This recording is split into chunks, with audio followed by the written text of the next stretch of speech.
Ассалаумалейкум, комиссия мүшелері, төраға, Құрманғазы мен Дина, Махамбеттің Исатайдың қасиетті және көне Атырау жерінің тұрғындары. Ассалаумалейкум, армысыздар. Біздің тобымыз экономикалық тобымен бірге жұмыс істейді негізі, ойларымыз бір жерден шығып жатыр. Бүгін комиссияның 8-ші отырысы болайын деп жатыр. Кейбір адамдар бізге сын айтылып жатыр, ол сын орынды деп ойлаймын. Бірақ кейбір өте халыққа маңызды керек шешімдерді біз қабылдадық. Оны шет жағасын ақаң айтып кетті, мен оны тағы да қайталап түсіндіріп, ең маңызды шешімдерді қайталап айтайын. Маған да барлықтарымызда да көп талап жайылым жер айтылып жатыр. Жайылым жер шында да қазір жетіспей жатыр. Сондықтан біздің шешіміміз бойынша әр ауылдың аумағында нақты радиустың ішінде жер ешкімге жалға да меншікке де берілмейді. Яғни сол ауылдың жайылым жері болады деген сөз. Ол кепіл. Әрине ол қағаз бойынша, заң бойынша, бірақ біз бұны жүзеге асырамыз деп үміттенемін. Ол жайылым жер. Екінші үлкен мәселе ол қазақстандықтарға жерді жалға беру. Кейбіреулер білет, басқаларға беймәлім болуы мүмкін. Соңғы заңның өзгерістер бойынша қазақстандықтарға сол мүмкіндік жерді жалға алу алынып тасталынды. Біз бұндай мүмкіндікті тағы да қайта бердік. Яғни Қазақстан азаматтары жерді жалға ала алады. 49 жылға дейін. Келесі өте меніңше маңызды қадам ол латифунтизмге қарсы. Латифунтизм ол ауыл шаруашылығына өте зиян. Сондықтан бір адамға берілетін жердің көлемінің шектеу орнатылады. Ол өте маңызды. Осындай шешімдерді біздің тобымызда қабылдап, сосын комиссияға беріп, соңғы Астанаға отырыста комиссиямыз сол шешімдерді бекітіп алды деп айтуға болады. Амандық болса, сосын парламентке беріледі бұл ұсыныстарымыз, парламент соны бекітіп алады. Онымен қатар келіспейтін жерлеріміз де бар. Мысалға, кадастр. Кадастр деген ол ашық, айқын мәлімет. Жер жалпы ортақ болғаннан кейін сол жер кімнің қолында, кім пайдаланып жатыр. Ондай ақпарат бүгінгі таңда жоқ. Себебі жеке мәлімет туралы заңға қайшы болып тұр. Менің ұсынысым, ол біздің тобымыздың емес, ол мен өз жеке басымның ұсынысым, біз бұндай ақпаратты шығаруымыз керек. Себебі жер жалпы ұлттық болған соң, ол жалпы ұлттық қазынасы байлығы болған соң, бұндай ақпарат сол жер кімнің қолында, кім пайдаланып жатыр. Ондай ақпарат ашық, айқын болу керек халыққа.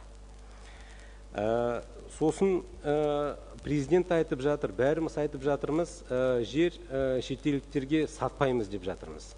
Бірақ шетелдіктердің үлесі бар фирма сол жерді қазір Қазақстанда сата алады. Жалға да алады. Сондықтан біз бұндай мүмкіндікті жауып тастауымыз керек деп ойлаймын. Яғни, шетелдіктердің үлесі бар фирма жерді сата алмасында, жалға алмасында. Сосын тағы бір мәселе латифунтизмге қарсы, ол прогрессивтік жер салығы. Ана жолы бұл ұсыныс айтылды. Комиссияның төрағасы Мырзахметов мырза да бір рет айтып кетті Қызылордада. Бұл ұсыныс келесі салық кодексіне енгізіледі. Бірақ мен ойымша біз комиссия ретінде бұл шешімді ресми түрде қабылдаған жоқпыз. Қабылдалайық деп ойлаймын. Қабылдануымыз керек.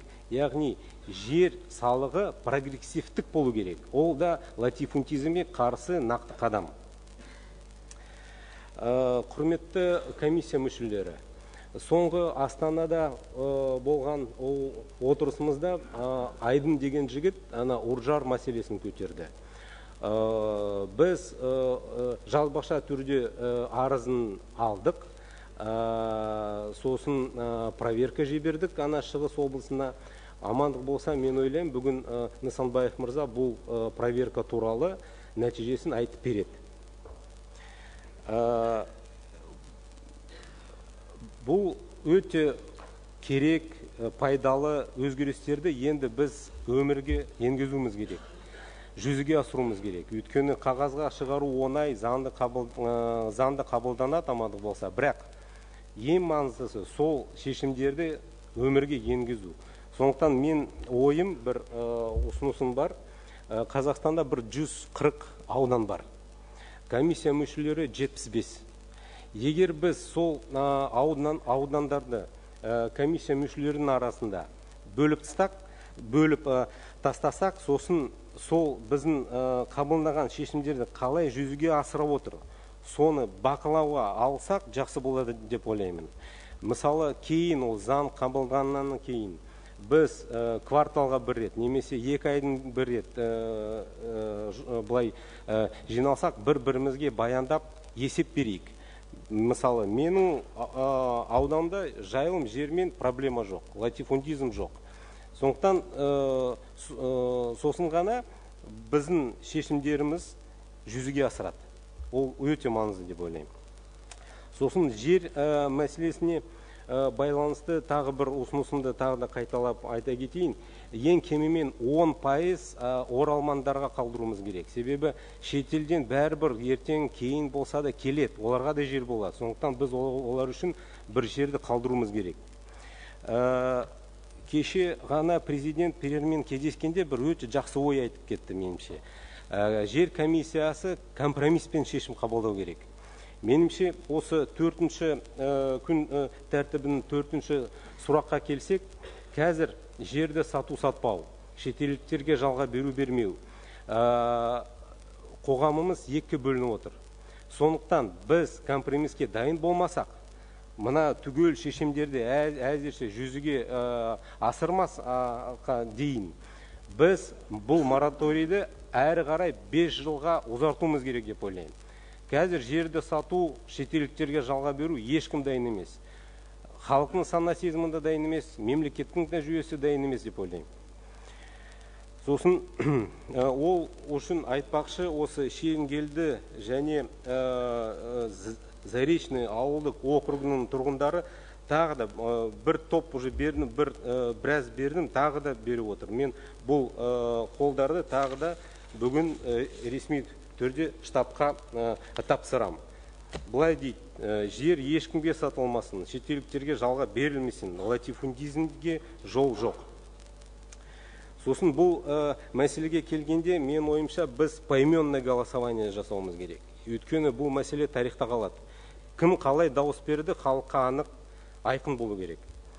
Сосын осында отырған Ноғаев мырзаға біріншіден рахмет айтам, осында жақсы ұйымдастырылды, бәрі жақсы болып тұр. Бірақ екі мәселе бар, біздің бәріміздің жүрегімізге қатты тиіп атқан. Ол бірінші сұрақ, ол Сарайшық мәселе.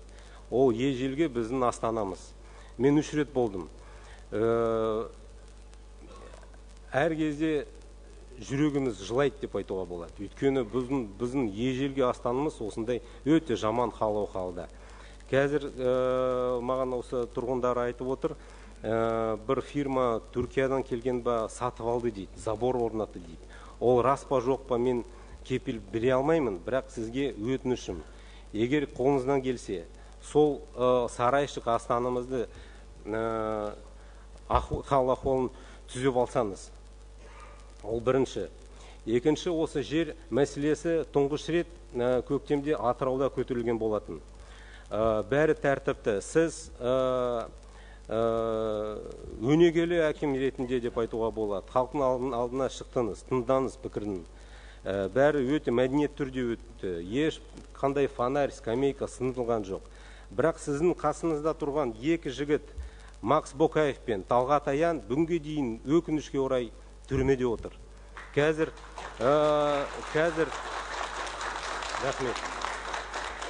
Қазір мен кеше кездестім, өкінішке орай айып өте ауыр. 5 жылдан 10-ға дейін отырғызайын деп жатыр. митингтер енді әр қалада, көп қалада болды, бірақ тек қана осы Атыраудың жігіттерін отырғызайын деп жатыр. Меніңше, әрине біз түсінеміз, ол сіздің ғана қолыңызда емес, бірақ шешім қабылдайтын адамдарға сіз айтыңыз. Ол дұрыс емес, олар ешқандай қылмыскер емес, олар патриот жігіттер. Кейін кез келеді, біз оларға әлі рахмет айтамыз бәріміз. Сондықтан бұл жігіттерді босатсаңыз, оған ат салсаңыз деп үміттенемін. Назарларыңызға рахмет. Рахмет, Мұхтар Болатханұлы. Онда келесі сөз ауыл шаруашылығы вице-министрі Нысанбаев Ерлан Нұралыұлына беріледі. Рахмет. Құрметті Асқар Сәбекұлы, құрметті комиссия мүшелері, осы жиынға қатысушылар. Өздеріңізге мәлім, жер реформасына байланысты комиссияның 4 отырысы өтті. Өңірлерге шығып, ол жерлерде 3 облыста кездесулер өтті. Ақмола, Алматы және Қызылорда облыстарында. Сонымен қатар жалпы халықтың ұсыныстары мен пікірлерін жинақтап, оны комиссияға жеткізіп отыру үшін колл-центр сайт жер туралы деген ашылды. Бүгінгі жұмысын жасап жатыр. Осы құрылған орталыққа 14 мамырдан бастап бүгінгі дейін 12.458 қоңырау тіркелді. Олардың ішінде 7.285 қоңырау, яғни 59% орталық арқылы. Атап көрсететін жайт, осы орталыққа келіп түскен сауалдардың басым көпшілігі 9.583 немесе 77% жеке тұрғын үй құрылысына байланысты болып отыр. Шетелдіктерге жерді жалға беру, қазақстандықтарға жеке меншікке беру және тағда басқа жерге байланысты сұрақтар бойынша 555 қоңырау шалынған, яғни 4,4%. Мұның өзінде өңірлер бойынша аталған тақырыптардың ең көбі оңтүстік Қазақстан облысы 17,6% және Павлодар облысында 10,3%. Ал қалған 2337 шалынған қоңыраулар әртүрлі өздерінің азаматтардың өзінің жеке мәселелері туралы.